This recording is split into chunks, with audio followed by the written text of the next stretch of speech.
Happy Monday, everybody. Well, it is for everybody except for people in Detroit and Baltimore for yesterday's football game.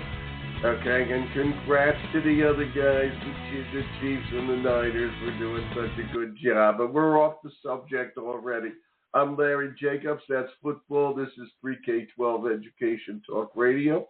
And thanks for being with me this January 29th, into the end of the month, which I don't think I really had to tell you since it's the 29th. Okay, but you're intelligent people, so you probably would have figured that out all by yourselves. Hey, we got a nice one for you today. I got Dr. Robin Stern, Dr. Janet Patti, who together wrote a book called Emotional Intelligence for School Leaders, which is really a terrific book, and it's based on years and years of experience, years and years of research, etc., to try to help school leaders manage in these very tough times. It's going to be a nice conversation with Janet and Patti, and I'm looking forward to bring them on in just a second. We're going to archive the show over at ace-ed.org, ace-ed.org,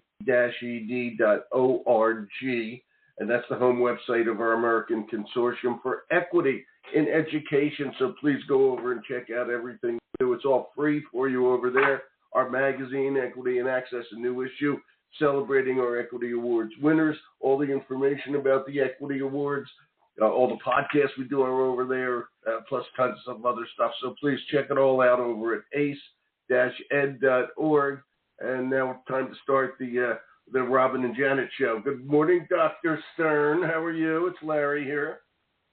Good morning, Larry. I'm very well. I'm excited to be here. Thank you for highlighting our work and inviting us. You're more than welcome, and I hope it's only the first time you come on. You come on many more times as we go on. And before we go further, thank you. What's your dog's name? It's not my dog. It's Janet's dog. That's my dog. Her name is Jazzy. She's a big white Samoyed, and she barks. So I'm trying to keep her out of the room. But No. You have to understand. Dogs are always invited here on Education Talk Radio.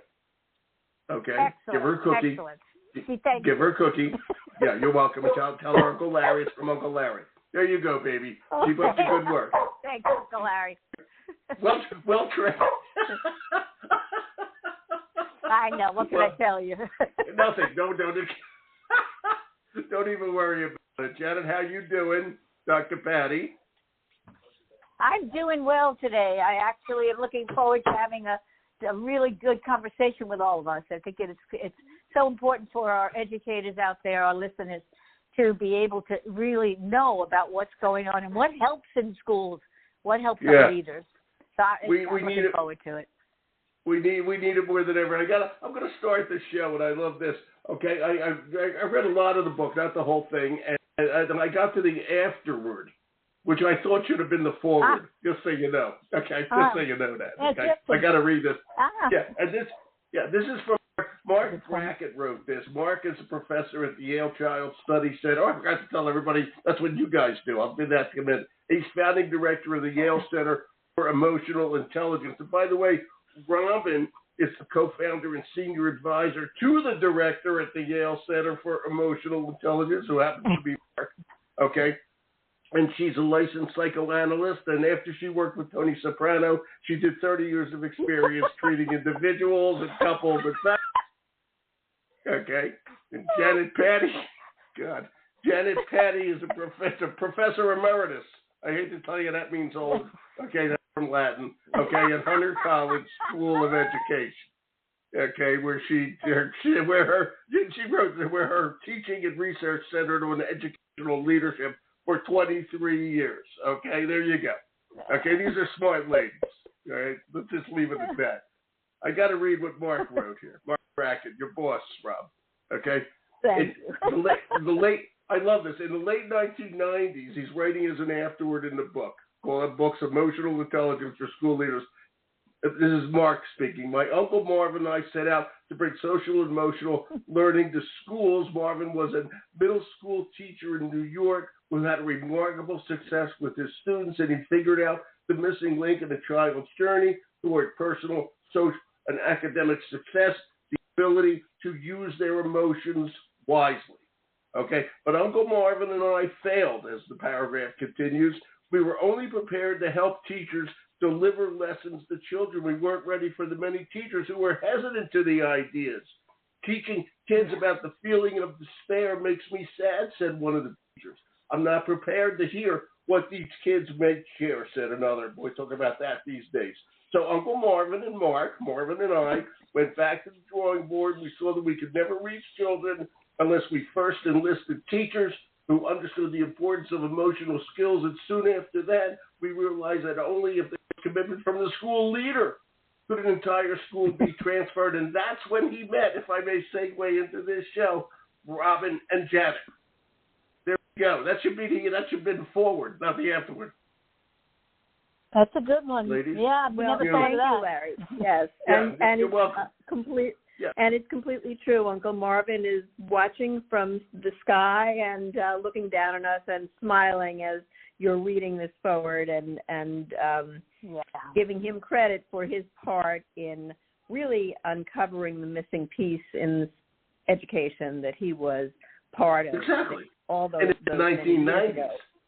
In the 1990s, and the absolutely. world was a lot different in the 1990s, 30 years ago, if I may, than it is today. And it's even tougher out there these days. So, okay, Robin, I'm going to start with you, okay? That's Emotional because intelligence. I was going to tell you, I was going to say that I thought that was kind of a perfect segue to what I wanted to say. That the world was different in 1990, and yet whether it was 1990 or 2024 or many years before that, emotions matter.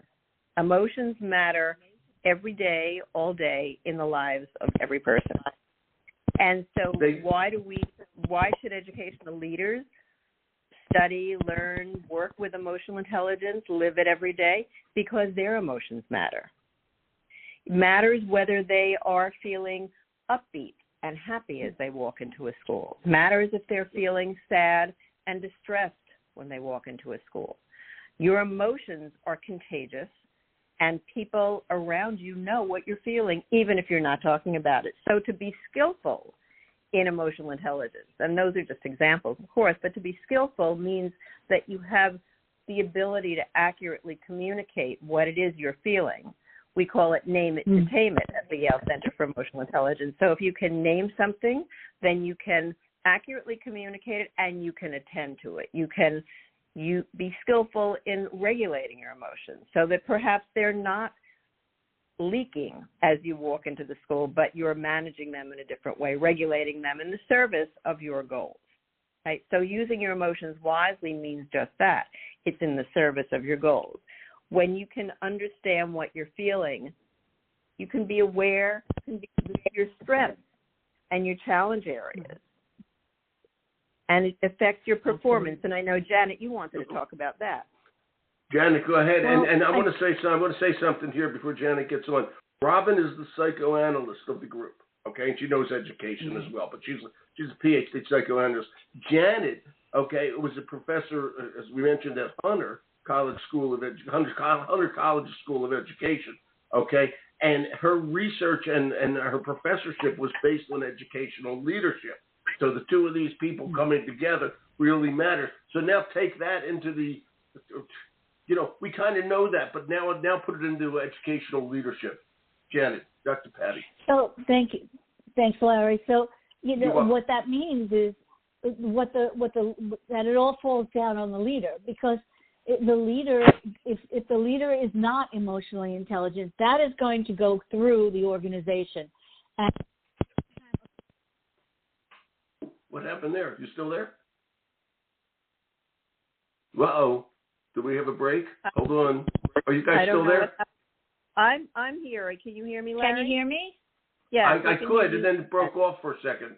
I don't know what's happening, because I'm not getting any breaks or anything. I'm getting a steady line here. I don't know what's going on. Yeah.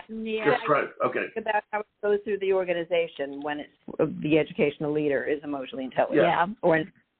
Right. So the climate of the school is dependent upon, honestly, has so much affected by the school leader and the culture of the school. So depending on the skill sets that leader has, depending on the health and the emotional intelligence, really, their ability to be vulnerable, their ability to be authentic, their ability to be self-aware is really going to impact the entire organization. So, that is why it is really critical. So, Jan, I've been working with educational leaders for a long time, and I know they're good people. Please don't misunderstand this next question. How's their emotional intelligence? Okay, Janet, how's their emotional intelligence? Do they get this? And again, they're good people. Please do not misunderstand that question. But you got to know yourself. You got to know yourself. Well, you have to. Well, you just answered it, right? Those that do the work, that are self-reflective, that look at themselves in the mirror, they're the ones that then say, wow, I'm struggling here. I need some help. I need to learn some sets of skills because I'm not even sleeping at night. And then there's the opposite side. There's the ones that are autocratic in their leadership, and they realize that the culture is not thriving, right? And so for that set of people, learning these sets of skills builds empathy, gives them the ability to have more compassion, which, we'll talk about as we go forward. So I think that's why it's really it's not I have seen, we have seen, the difference of what happens when all of a sudden a leader who has never thought about this emotional work sees it, and then it shifts. It begins to shift. And it's not overnight. It takes time. It's a journey. Janet, I'll add to that by saying that when, Larry, I think this is an answer to your second question, how do our backgrounds, how did we combine our backgrounds? That one of the first things Janet and I spoke about was, well, what kind of emotion education do educators get, or educational leaders get in school? And the answer was, at the time, none. Exactly. Right? Actually, I was going to ask that, so you just answered it, and I kind of knew the answer before I did. But go ahead, continue that thought. And it was really astonishing to me, coming from my own background in psychology, that that was the case. And interestingly, one of the reasons that I moved from psychology alone and doing psychoanalysis, doing psychoanalytic psychotherapy in my practice to education was Janet was an inspiration for that. But the other inspiration for that was my children went to school. And every day when I walked them to school and I would say hello to the school principal and I would say hello to the teachers, I would walk away thinking, I wonder what kind of education these people have in dealing with the psychological piece and the emotional piece of what goes on in the classroom every single day, all day. And so then meeting Janet, I was able to ask that question. And we thought, okay, so this is a way, it's not exactly the roadmap that we use, but we got there anyway. We can explain how we actually got to create the coaching program, but or a coaching approach. But we really felt that we could do something to close that gap, to help leaders understand what they were feeling. Because as Janet said, a happy leader is a happy school. A crabby leader is a crabby school. And that's just the way it is, because emotions are contagious and because they're impacting everyone all day long. Right. Right, absolutely. Go ahead, Janet, go ahead. What were we going to say? No, I was just going to say, so that factor of that emotional contagion that has so much to do with what happens in schools. And, when I was doing my doctorate, I traveled around the country, and I'm going back now, in the 1990s. And I was, in several states, and looking at the time, I was focused on social emotional learning for children. And that was my area of research, what's going on in terms of are people are bringing in SEL, and is it working? And this is, in the early days before it really became accepted to even teach it in schools. And what I found was that, the children were learning the strategies and the skills that needed to be learned if the teacher had bought into it.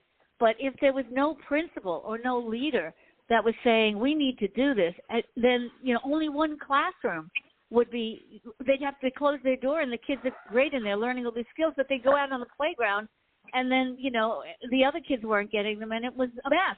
There was fights and there was this and violence. But when the principal was trained, then it changed completely. And so that's one of the reasons why Robin and I said, hey, we've got to focus on these leaders. We've got to do something for them to become introspective and reflective and look at their own leadership. It sure does. And I want to ask this, okay? In Mark's afterword of the book, he talked about how the teachers at a school need to be involved, and to lead the way, we have to have the school leader to be involved, okay? Janet, I want to ask you, because I agree absolutely, but you were at Hunter's College School of Education, okay? And part of what you had to do, okay, was convince Hunter that this was important enough to have courses in it, okay? Okay, and let's not forget in this mix, okay, education schools, all right? Education schools have to recognize how important this is. I think they are trying to. But I'm curious, okay, what was that fight like, okay, within Hunter's College of Education? And are other colleges of education, you're smart enough to know this, following suit on this and understanding how important this is as they train educational leaders? Okay, and we're going to talk about how you guys do it with Star Factor, okay, in a minute. But I want to hear about this side of it. What's your thought on that, Janet? Are the colleges of education reacting? Yes. So you're triggering my emotions now. Stay calm. Hey, Robin, calm her down. Lithium. Janet, Robin. you have the strategies. Yeah. You have the strategies. Take a breath. I do have the strategies. So really the story was that I was doing all this research and studying and learning, and, we'd have meetings, I'd share it, people listen. Because of the isolation and the funnels that exist that, in higher education, everybody's doing their own thing. So that's the first thing. Exactly. Nobody plays in the sandbox together. Right. That's the way it is. So I, as the years went on and I was doing this, I was, isolated, and I was looked at by the deans at the time as looking at an area of research that is really soft and isn't really worth looking at. And so I was actually poo-pooed by one of the deans for a number of years, and it was really painful because he basically he laughed at the fact that we were doing this. We brought Mark in, Robin and I, actually, for a presentation. Wow. And his comment was, so. And so it was very painful. Why am I laughing? But, because schools, and I think you're right, it is starting to change. It began to change with teacher development, but leader development is the last thing. People just don't get it. And, I could feel it now. I'm working hard. I'm breathing. It was really, it was professionally, what's the word I'm looking for? It was a professional suicide in a way. I was feeling like, maybe I shouldn't be doing this at first. And, maybe I have to get. So what I did was I continued and I hooked up with Robin and Yale and started to do more research and, and still continue even now as retired. Well, Robin and I are working hard on research to study what we're doing because it's really new. And it's like anything doing more else. than studying. You're doing more than studying, okay? And this is the point I'm going to swing over to Robin, okay? Robin, Star Factor Coaching, okay? That's what you guys, yes, sir. Okay? Beyond the book, you guys, I'll put it this way, are making an effort to get out in the schools and do professional development. I'm going to call it that for the heck of it. But, Robin, talk about what you've developed with Janet. Beyond the book, again, the book is called Emotional Intelligence for School Leaders. But beyond that, you have Star Factor Coaching. And I have this odd feeling, since you're now in education, that STAR is an acronym. But am I right? No, you're not right. Oh, wow. But wow. STAR, so we took we looked at all the research about people who perform to a higher degree than other people in corporations that Dan Goleman and Richard Biasis had done. And we saw the gap between average performers and what they called star performers. And there you go. Thank you. Were those performers who had most of the competencies that made the difference were competencies of emotional intelligence. Wow. And so that's why we named our coaching process and coaching, that's why we named the coaching process Star Factor. And absolutely. Talk about it. Yeah, talk about it. Yes. So I'm going to talk about it. I'm thinking about whether or not I should include the fact that we talked about it initially over a glass of wine. I don't see why not. It was very relaxing. Why not? So we met at Janet and I met each other at Summer Institute that was put on at the time by a Columbia. At a Finger Lakes Winery. No, it wasn't a winery. All right, sorry. It was a Columbia University there you go. continuing ed program. And I, at the time, was teaching at Columbia University, and I was the associate director of this small organization that grew over time with Jonathan Cohen as my director. And we had summer institutes a long time ago, Janet. And Janet and I went out one night after meeting each other there. We were talking about how we could contribute and how we could join forces in working in this field. And around the same time, through different routes, each one of us went to the training that Richard and Dan Goldman and Richard Boyatzis offered in the Emotional Intelligence Competency Inventory. And we both walked away from that training thinking, well, it's really great. So we took this assessment, and everyone around us took this assessment. But then what do people do with it? So now, like rolling the camera forward these many years, the people who give the ECI, and Dan Goldman in particular, has a whole coaching program. But then there was no coaching program. There was no way for people who took the assessment to really process the information over time, to work with their scores, and then go out there in the world using the world as their laboratory, and develop these skills that they had suddenly learned they were lacking in, or skills that were really strong. They weren't able to use them they weren't able to leverage them to really improve scores or areas of competency that, let's say, self-awareness or self-management that they wanted to improve on. So we said, why don't we do that?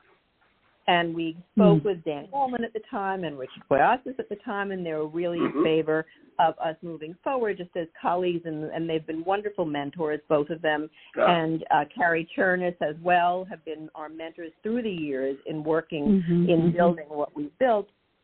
And it is a process where coach and client sit together for a series of 6 to 8 sessions initially we had, which was too many for the Board of Ed, but really we felt that it was an 8-session commitment, and they met each other, they greeted each other, they unpacked the scores of the client would take the assessment, 360-degree Dan and Richard assessment at the time, and create a vision for themselves. Where did they want to go? So the coaching is, I'm walking you through the sessions, and the coaching was led by the client's vision. So this is a school leader who has either elected to take the coaching or has been asked to take the coaching, or a superintendent who has elected to take this coaching program or has been asked by the professional development people in the district, in the city of New York, for example.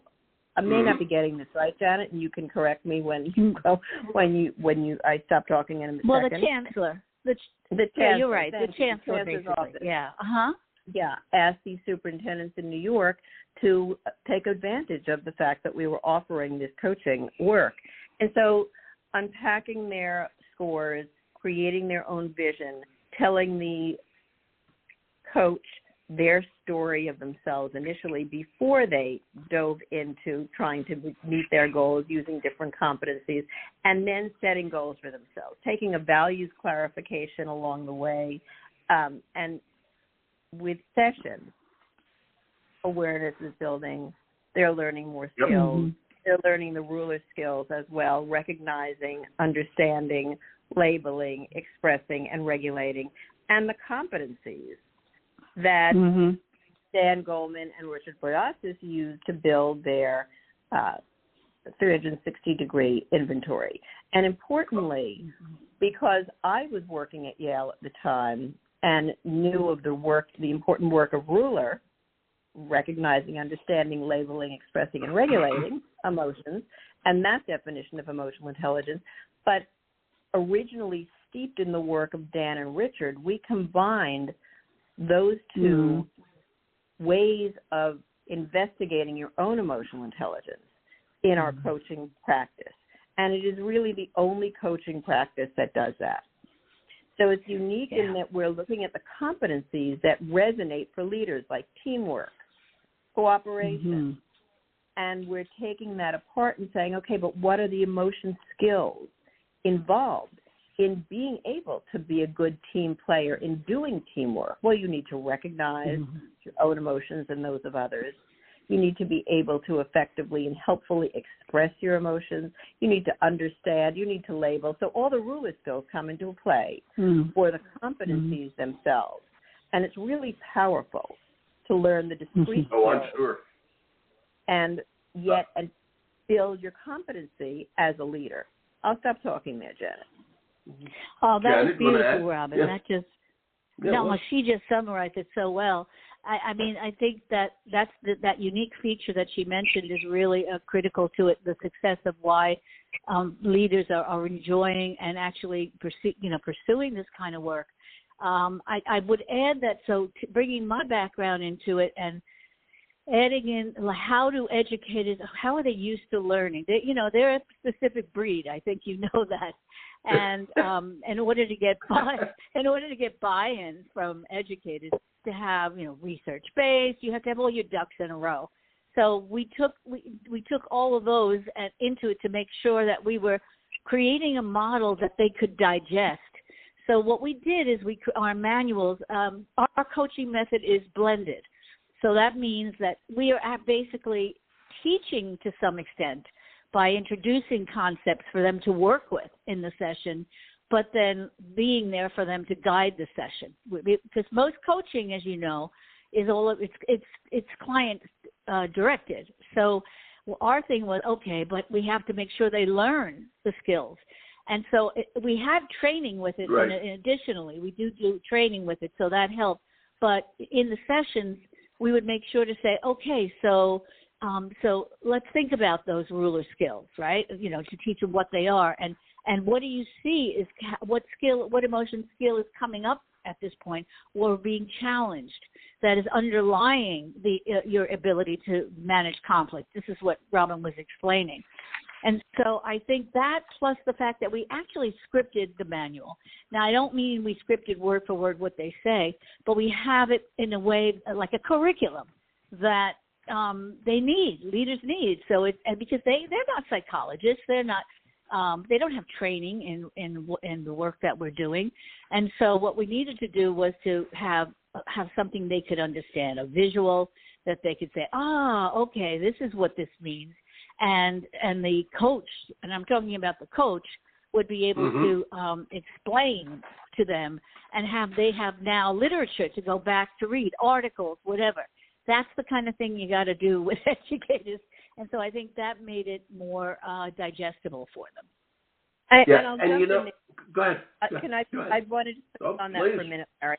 So the coach, we work with the coach so that not only were they learning the skills of emotional intelligence and active listening and empathic attunement, but also the underlying sense of positive regard and support for their client, that there was an atmosphere or interpersonal dynamic between them, a co-created space between them, and in the intersubjective experience between client and coach, there is an experience for the client of psychological safety.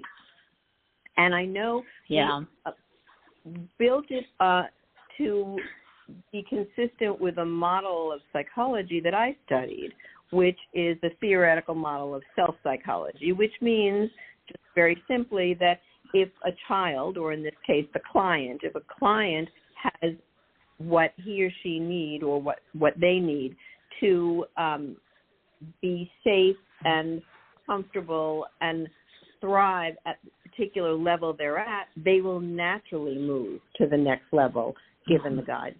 So it's a very positive growth promoting or growth defining model that we can give guidance, don't have to be controlling about where people go. It's really important, and I'm going to tell you something. I want to put this into perspective for everybody. Okay, a little bit more so down into the nitty gritty. Okay, you just mentioned feeling psychologically safe, and that's something that's really important today. Okay, in schools, and believe me, there's a lot of people who don't feel that way. A lot of teachers, a lot of principals, administrators, and a lot of kids. Okay, they just don't feel psychologically safe. And the pandemic, by the way, didn't help. All right? Right. And that's one of the key things, okay, that's going to change school culture, because I know you both are on top of this. There's chronic absenteeism through school, in schools right now, in American schools. And one of the problems is the kids don't feel safe there. Or they're psychologically, they don't feel like they have to go. It's not that they're all truant. That's not what's happening. No, they are truant. I don't mean it that way, but it's not a mean sense of truancy. Okay? There's something else going on in their heads.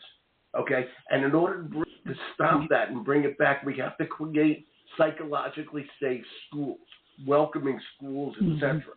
Okay? And that's really what you're trying. Correct me if I'm wrong here. Okay? Whichever one of you, I'll throw it to Janet, but you can swing it over to Robin if you want. That's really what we need to do here. That's what we're talking about. Because it's also going to. And the other problem is teacher burnout. If teachers aren't happy, okay. Yeah. They are doing it. They're walking. Okay. And who's going to come in and take their place? All right. In this day and age. It's a big. So Janet, go ahead. Correct the world. You're on. Well, Larry, I'm just so glad you put that in there, because it's really pathetic, and that some people don't get this, and the good news is that social emotional learning is becoming more predominant now, and that's helping. But it depends on the teacher. It depends on the principal, no matter what. So, for example, in the coaching process, I'm going to go back to that for a second. Yes, there's psychological safety is critical. They being the leaders, they are isolated. They're lonely. They have no one to talk to unless they get together with each other. And there's absolutely no time for them to feed one another, to nurture one another. So they're alone out there. And superintendents too. And, anyone in a leadership, it's a bureaucracy. That is so antiquated. It's back in the 1900s when science, management was really the way that, everything was in rows, and we were a bureaucracy, and people were used to autocratic leadership. It's amazing how all these years later it hasn't changed a lot. It's changing, but it's not changing fast enough. And so those principals, when they're being coached, they honestly, their feelings come up. They share. Some of them cry. Some of them, they finally feel safe enough to be able to put out their emotions and really be honest with themselves, because that coach is a guide, is not there to do anything but to help listen to them and then guide them to make the decisions for themselves of what their next steps are. And that has been critical. It sure is. It's good. And I'll finish up. I want to use this moment just to talk a little bit about our process, because, as you said, Larry, we train coaches as well as offer coaching.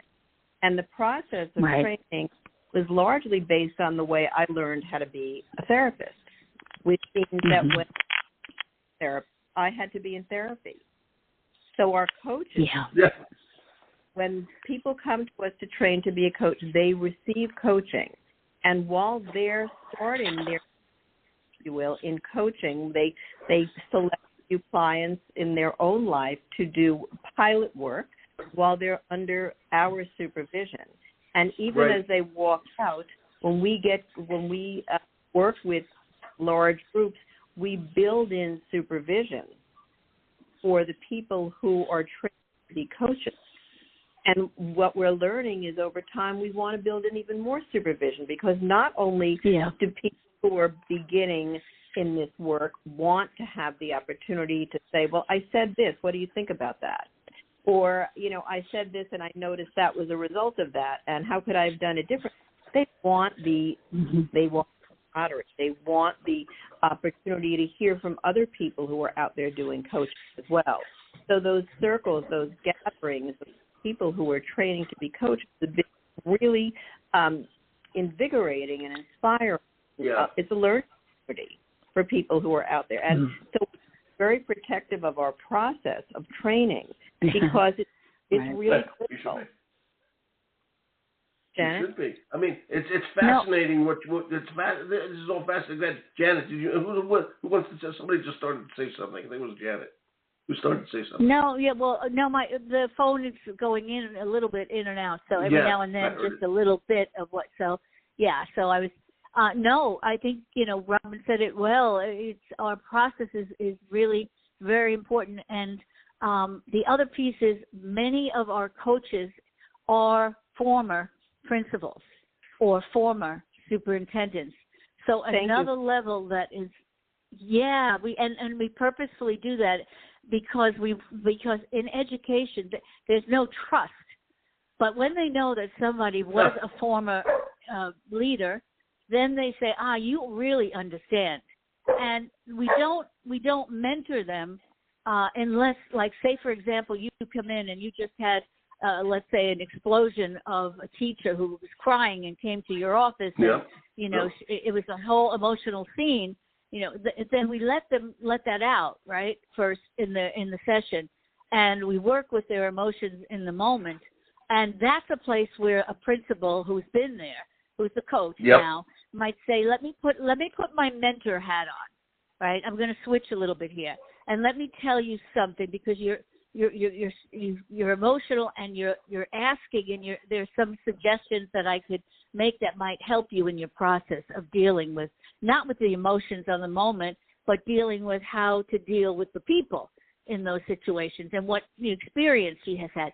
That happens and it's great. So that's why we call it blended, because we do some mentoring when needed, and most of the time we do coaching. But sometimes they just need that, the coach has the experience, and it's a new principal, and so the mentor will say, okay, I'm going to put on my hat, and here's something you might think about. So it's very. This whole thing. It's very specific. Okay. It's very specific, and I have to tell you, it's everywhere. It's needed everywhere across the country, okay? And the training has been lacking, okay? And it's time for education, schools, etc., to understand how important this is. That's why the book is so important. Ladies, I hate to do this, but we got to go. We're running out of time. So I'm going to say, Robin Stern and Janet, Patti, you two are great guests. Thank you so much. Okay, give the dog a cookie. Thank you, Larry. Give the dog a cookie, by the way. Thank you so much, Larry. Really appreciate it. Thank you, Larry. The dog gets. You guys did great. You can give each other a cookie if you want, but really the dog gets a cookie. Thanks so much, Larry. You had great questions. Yeah, you're welcome. Much This was great. Right. Thank you both. Thank you. Okay, have a great day. Thank you for realizing importance. Thank you. Bye-bye. It is important. Bye-bye. Bye. What terrific ladies, everybody. Boy, are they great. That's Dr. Robin Stern and Dr. Janet Patti Robbins, as the founder and senior advisor to the director at the Yale Center for Emotional Intelligence. And Janet is a professor emeritus at the Hunter College School of Education. Together they run Star Factor Coaching, which I have linked here. So the book and Star Factor Coaching are both linked on site. You should really check it out. Really, and the book's well written. It's good stuff. All right, we're going to archive over at ace-ed.org. My name's Larry Jacobs. This is Pre-K-12 Education Radio. Everybody have a good day. Even if you're in Detroit or even if you're in Baltimore.